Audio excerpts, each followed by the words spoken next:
Hey there guys, in today's video I'm going to be talking to you guys about solo travel and being lonely.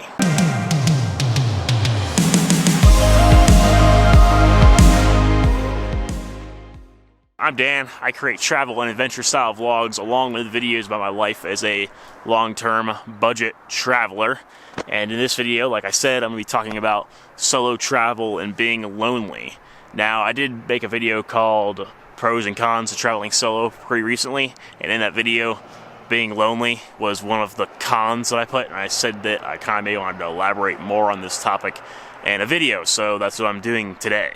As a solo traveler, you're going to meet like tons of awesome people and make loads of amazing friends on your travels, as I have, and that's really great. Like it's cool. I made more friends in like probably like the year and a half of me traveling than like the rest of my life prior to that combined. And I don't think that's not an exaggeration at all. Living this lifestyle and traveling, but the thing is that a lot of times like you make really amazing friends, but at some point, since you're normally both travelers, you kind of have to like part ways, you know, and that's kind of hard to deal with, honestly. And I think that for me that has contributed to a lot of loneliness in my travels. Not a lot, but it comes up every now and again where, you know, maybe when you go to a new place and you don't like know anybody, or when you're in a place you've been in for a little while and you know, a friend of yours or a group of friends of yours has to leave and move on, that it's kind of like it can be kind of like sad and a bit lonely to kind of be on your own again and like learn how to be a solo traveler again, because that's happened to me multiple times where I always start out as a solo traveler, and then I get to a new place, I meet some really great friends, and maybe I go on some small trips with them, and I get used to having like a group of people around me who I really like being with, and then either they leave or I continue on my travels, and it's like I'm by myself again. So that can definitely contribute to some loneliness, and learning how to like cope with that is pretty important. Because of the transient nature of long-term solo travel, it can be very difficult to form like long-term, like long-lasting connections with people. And like, yes, I do have a few friends who I have stayed in touch with on my travels, even when I'm not around them, who I haven't seen for like months, and then I see them again, and it's like awesome and amazing. And you know, I have remained in touch with a few people, but most of the time it doesn't like work, you know, just because people, you know, they go their separate ways. Like the kind of like certain people like come into your life, they serve a purpose. You know, you guys are good friends, and you guys kind of like move along with your lives, and then that's that.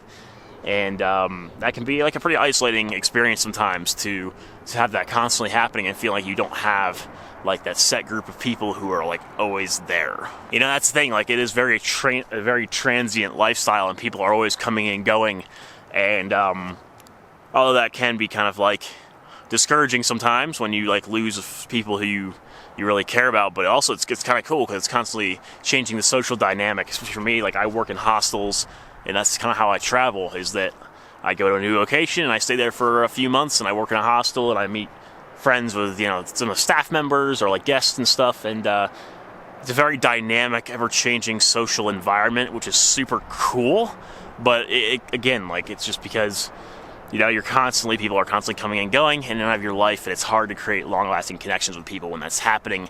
But it is something I'm starting to kind of like get used to at this point, I'd say, and I'm kind of starting to learn how to like work with it, and you know, I kind of like make the most of it. For me, I generally travel a lot slower. Like I go to a new place and I stay there for a few months. Like right now in Colorado, I'm going to be here for almost another 4 months before I leave, and that does allow me to make like really good friends with people, make some close connections, which is awesome. But again, like it always comes to an end after like a few months tops, and normally people move on.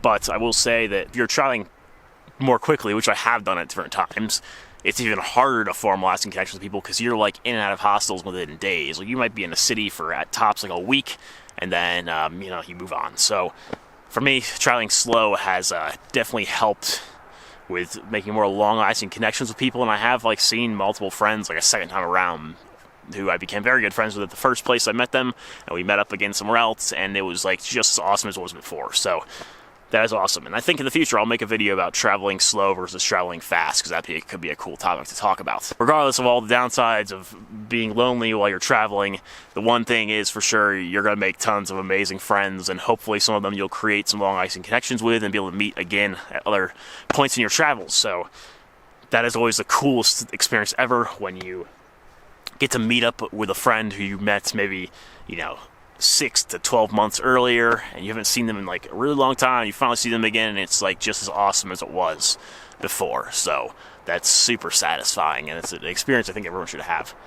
Anyway, I'm gonna call it an end of the vlog here from the beautiful snowy Colorado Rockies here, and thanks for watching, and I'll see you guys in the next video.